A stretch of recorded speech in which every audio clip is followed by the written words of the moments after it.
Welcome award. माझं राजा creation म्हणून एक हे आहे आणि यामध्ये आपण जे फॅक्टरी आउटलेटमधनं जे जीन्सचे कापड वेस्ट राहतात तर त्यापासून क्रिएटिव्हिटी म्हणून आपण अशा प्रकारच्या बॅग्स तयार करतो. प्लस जे टेलर लोकांकडे जे कापड वेस्ट राहतं नवीनच कापड आपण यूज करून हे डायनिंग रनर्स वगैरे यूज करतो.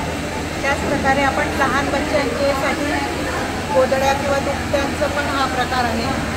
त्याचप्रमाणे लोकल बायकांकडनं आपण चहा मसाला, कोकण तवा हा चहा मसाला आपण तयार करून तो सेल करतो आणि आपला हा ऑल इंडियामध्ये सगळं ऑनलाईन जातं आपला बिझनेस.